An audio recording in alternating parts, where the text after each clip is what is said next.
द्रोणाचार्य अत्यंत दुर्धर्ष योद्धा थे। महाभारत के युद्ध में 5वें दिन उन्होंने असंख्य क्षत्रियों का वध किया, पर अंततः वीरगति को प्राप्त हुए। उनके निधन से दुर्योधन शोक से व्याकुल हो उठा।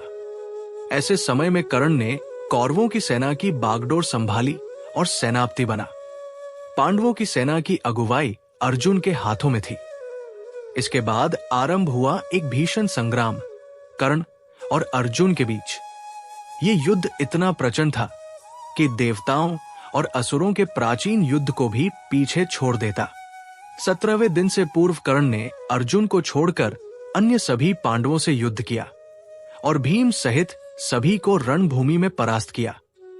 किंतु माता कुंती से दिए गए वचन के कारण उसने किसी पांडव की हत्या नहीं की। 17वें दिन अंततः वो घड़ी आ पहुंची जब अर्जुन और कर्ण आमने सामने आए। दोनों महारथियों के बीच ये युद्ध समता और कौशल का अनुपम उदाहरण था। कर्ण को उनके गुरु परशुराम द्वारा विजय नामक धनुष प्रदान किया गया था, जिसे विश्वकर्मा ने स्वयं निर्मित किया था। अर्जुन के सारथी स्वयं भगवान श्री कृष्ण थे। अतः दुर्योधन ने पांडवों के मामा शल्य को कर्ण का सारथी बनने का आग्रह किया, जिससे दोनों पक्षों में कोई असंतुलन न रहे। युद्ध के दौरान जब अर्जुन के बाण कर्ण के रथ पर लगे तो उसका रथ कई गज पीछे चला गया, जबकि कर्ण के बाणों से अर्जुन का रथ केवल कुछ बालिश्त पीछे हटा। ये देखकर श्री कृष्ण ने कर्ण की प्रशंसा की। अर्जुन को यह विस्मय हुआ कि वो अधिक बल से प्रहार कर रहा था, फिर भी उसकी प्रशंसा क्यों नहीं हुई।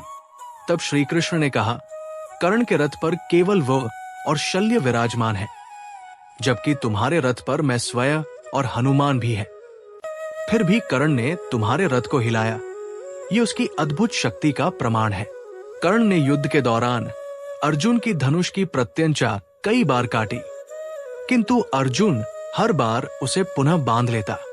कर्ण ने स्वयं स्वीकार किया कि अब वो समझ गया है कि अर्जुन को क्यों सर्वश्रेष्ठ धनुर्धर माना जाता है। दोनों योद्धाओं ने अपने अपने दिव्यास्त्रों का भरपूर प्रयोग किया और युद्ध विकराल रूप धारण करता गया। कर्ण ने एक बार अर्जुन को मारने के उद्देश्य से नागास्त्र का प्रयोग किया, लेकिन श्री कृष्ण ने अर्जुन का रथ भूमि में थोड़ा नीचे धंसा दिया, जिससे वो अस्त्र उसके सिर के ऊपर से निकल गया और केवल मुकुट को छेद पाया। नागास्त्र में समाहित नाग अश्वसेन ने कर्ण से अनुरोध किया कि वो उस अस्त्र को पुनः चलाए, किंतु कर्ण ने अपनी माता कुंती को दिए वचन के कारण मना कर दिया।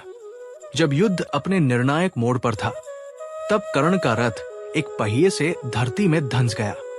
कर्ण नीचे उतरकर उसे निकालने लगा और अर्जुन से अनुरोध किया कि युद्ध नियमों के अनुसार कुछ क्षण उसे न मारे।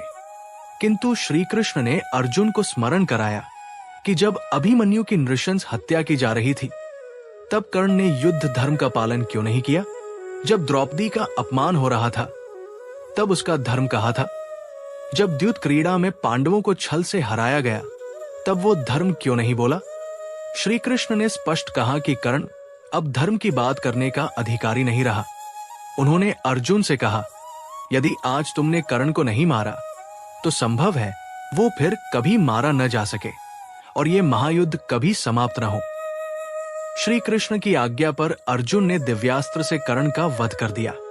कर्ण का सिर धड़ से अलग होकर भूमि पर गिर पड़ा और उसी क्षण उसके शरीर से एक तेजस्वी ज्योति निकली, जो सूर्य में समा गई, मानो उसका अंत नहीं, दिव्य रूपांतरण हुआ हो।